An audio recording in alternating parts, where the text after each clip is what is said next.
जब अमर सिंह जी ने अपने एक ही वार से मुगलों के बहुत ही बड़े और खतरनाक सेनापति सुल्तान खान की छाती के भाला आर पार कर दिया, तब मरते दम तक भी ढेर होने के बाद सुल्तान सिंह अमर सिंह जी के आगे हाथ जोड़कर कहता है कि मैं आप जैसे योद्धा को नतमस्तक प्रणाम करता हूँ कि मुझ जैसे बहुत ही बड़े खतरनाक मुगलों के सेना के सेनापति को आपने केवल एक भाले के वार से मार गिराया है। देखिए, ये कहानी है महाराणा प्रताप के बेटे अमर सिंह जी की। अकबर और महाराणा प्रताप जी की युद्ध के और संघर्ष के बारे में तो आपने काफी बार सुना होगा और जानते भी होंगे, और इसी संघर्ष को आगे लेकर गए थे अमर सिंह जी, जो कि महाराणा प्रताप जी के ही बेटे थे। अकबर, जहांगीर, अब्दुल्ला खान, महब्बत खान, इन सभी लोगों ने अपने अपने टाइम में मुगलों की लाखों लोगों की सेना अमर सिंह जी उनकी सेना को हराने के लिए भेजी थी। लेकिन अमर सिंह जी की कुछ चंद हजार लोगों की सेना ही मुगलों के लाखों लोगों की सेना के ऊपर इस कदर भारी पड़ती थी, इस कदर कूट काट के उनको भेजती थी कि भाई पूछो ही मत। महाराणा अमर सिंह जी ने अपने पूरे शासनकाल के अंदर 17 बार मुगलों से युद्ध लड़ा था, उनमें से वो एक भी युद्ध हारे नहीं थे। महाराणा अमर सिंह जी की युद्ध लड़ने की स्ट्रेटेजी भी काफी ज्यादा यूनिक हुआ करती थी। उनकी सेना कभी भी मैदान के ऊपर युद्ध नहीं लड़ा करती थी, वो हमेशा पहाड़ों के ऊपर ही युद्ध किया करते थे। महाराणा अमर सिंह जी की सेना जो कि पहाड़ों के ऊपर युद्ध किया करती थी, वो सिर्फ युद्ध ही नहीं करती थी, वो वहाँ पे रहा करती थी,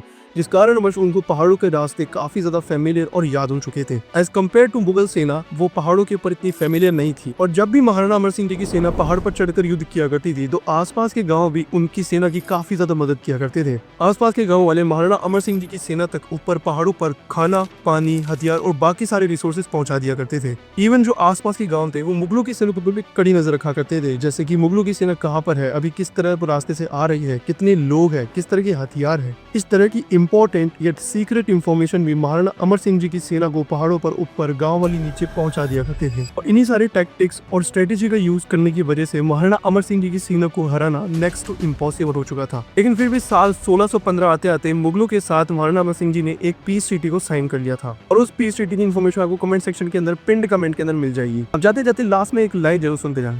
अपनी पूरी ताकत लगाने के बाद भी जहांगीर अमर सिंह को हरा नहीं पाया।